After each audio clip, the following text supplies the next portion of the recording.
by Casey Lartigue Jr. Volunteers eager to help North Korean refugees run into a brick wall with my nonprofit, No Socializing. That takes fun out of volunteering for those who dream of helping North Korean refugees with clubbing, hiking or dating. We started matching North Korean refugees with volunteers in March 2013, thinking everyone realized how important it was for refugees to learn English. Then we heard some things. 1. A North Korean refugee in our program talked openly about dating a U.S. soldier tutoring her. 2. A few North Korean refugees said they wished they could focus on studying without being expected to socialize or talk about North Korea. 3. A few North Korean refugees let us know their tutors were asking them out to dinner, church or the movies.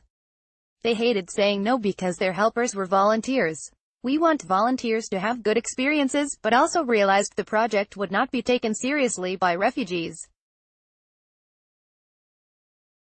We did something rather dramatic, banned all male tutors from a recruitment session. Some males criticized me for making them feel like predators, but we had to make the point that we were focused on studying, not socializing. We tried same-gender studying, but the session with males was a failure. The male tutors did the minimum, without enthusiasm, and not for long. We realized that male refugees would lose out with same-gender studying.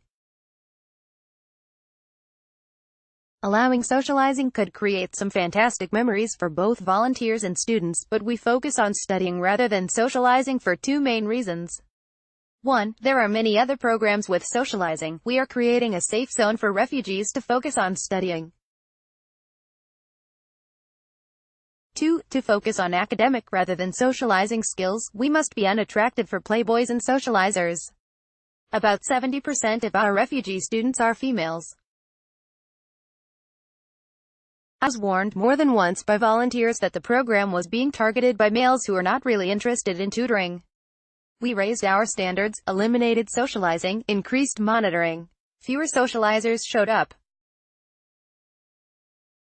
They didn't give up. Some of the playboys who were not in our program were even using my name as a reference, telling refugees they were friends with me and they could help them with their English. Like pickup artists saying hello to every woman in a bar, they were scouring my Facebook page to find female refugees. One playboy made the mistake of contacting our academic advisor, a Korean-American lady who coldly responded that she is a fluent English speaker, a certified teacher, and didn't need his help with English. Not just the playboys are to blame. One tutor talked over and over again about a refugee female who asked him to introduce her to men so she could get married. One male refugee flirted with female tutors so much that one female tutor asked me if she could stop tutoring him. A refugee began dating a volunteer who had quit tutoring but continued hovering around our project. I am always amazed that the refugees listen to us.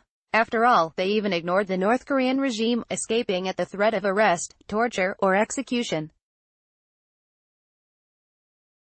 Why should they listen to us? It isn't just volunteers who have tried to get us into socializing.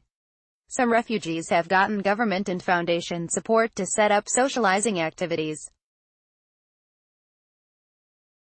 One of them, a student in our program, received a grant larger than our entire budget to set up cultural activities for North Korean refugees. He met with us to talk about collaborating, but we declined.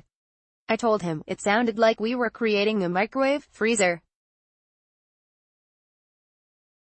He wanted a freezer to store his ice cream. I wanted a microwave to heat up some food. It wasn't possible to have those things in the same place. We can't forget about those refugees seeking a safe zone to study. Almost 2 years ago we had a refugee who joined our program, desperate to learn English. She had joined other programs but they pulled her into socializing activities.